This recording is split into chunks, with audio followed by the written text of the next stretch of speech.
La parole est à Madame Emeline Kerbidi pour le groupe GDR.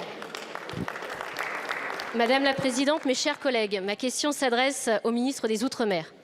Monsieur le ministre, alors qu'approchent les fêtes de fin d'année, je veux vous parler ici des familles ultramarines qui sont étranglées financièrement par le coût de la vie 12 mois par an. Chez moi, à La Réunion, le coût des produits alimentaires est 37% plus élevé qu'en Hexagone, vous le savez, et le chômage, avec 18%, y est 2 fois plus élevé. Double peine, c'est ça la vie chère, Monsieur le ministre, c'est ça la vie des Réunionnais. Depuis quelques semaines, notre quotidien est devenu votre actualité. La lutte entamée par les Martiniquais vous a forcé à agir. Pas de grande révolution, mais quelques annonces néanmoins. Vous vouliez vous contenter d'un comité interministériel. À force de manifestations, vous avez finalement proposé une exonération de TVA sur les produits de première nécessité. Au-delà de l'insuffisance de la mesure, de vraies questions se posent. Par amendement, lors du projet de loi de finances 2025, le gouvernement souhaite introduire une différence de traitement entre, d'une part, la Martinique et la Guadeloupe et la Réunion, d'autre part, sur la liste des produits de première nécessité soumis à l'exonération de TVA. Cela signifie-t-il que cette liste sera moins avantageuse pour les Réunionnais et les Réunionnaises ? Exonération ne signifiant pas nécessairement suppression, pouvez-vous confirmer que la TVA sur les produits de première nécessité sera bien fixée à 0 ?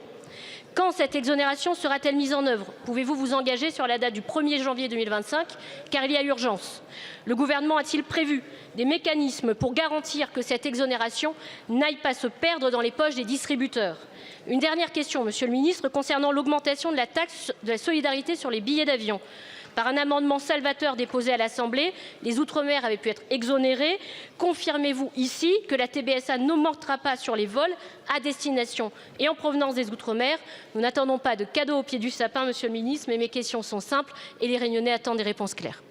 Merci beaucoup, ma chère collègue. La parole est à Monsieur François-Noël Buffet, ministre en charge des Outre-mer. Merci, Madame la Présidente.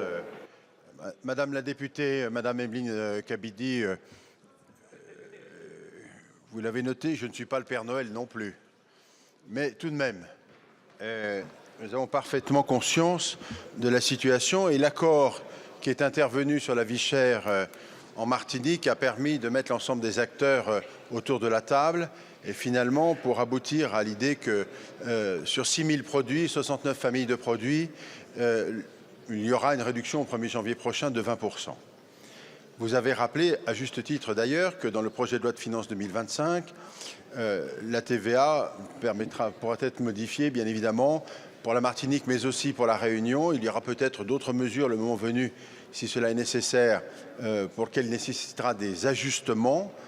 Mais au-delà simplement de la situation immédiate des choses et de la réalité de cette difficulté, nous avons décidé, et je vais rapidement maintenant lancer un travail approfondi sur la notion de vie chère au sens large sur l'ensemble de nos territoires ultramarins. Il y a des situations qui sont différentes selon les territoires, bien évidemment, mais je l'ai dit publiquement, je le redis devant l'Assemblée nationale, il y a un instant de vérité à poser. Donc nous allons mettre sur la table l'ensemble des problématiques et de façon à d'ailleurs, je me permets cette expression, tordre le cou à ce qui est faux, mais en même temps tenir compte de ce qui peut être vrai, assumer les ajustements et enfin trouver une solution qui nous permette de traverser de façon pérenne cette situation. Ça, c'est le premier point. Sur le dernier point, je rappelle que sur les transports et sur les vols, on s'est engagé à ce que, pour ce qui concerne les gens, mais sur la Martinique, bénéficient pas seulement sur la Martinique, les gens qui bénéficient de réductions déjà soient compensés ou des publics particuliers soient compensés par le budget en cas d'augmentation. Mais le débat continue pour l'instant devant le Parlement. Merci, Madame. Merci beaucoup, Monsieur le ministre. Madame Kerbidi. Monsieur le ministre, je note que vous n'avez pas répondu à l'ensemble des questions, notamment sur les mécanismes régulateurs. Où va aller l'argent? Dans la poche des distributeurs ou dans la poche des consommateurs? Permettez-moi d'être particulièrement inquiète et de vous mettre en garde. Les Réunionnais ne sont ni dociles ni résignés. Merci beaucoup, Madame la députée. La parole est à présent à Monsieur Éric Michaud pour le groupe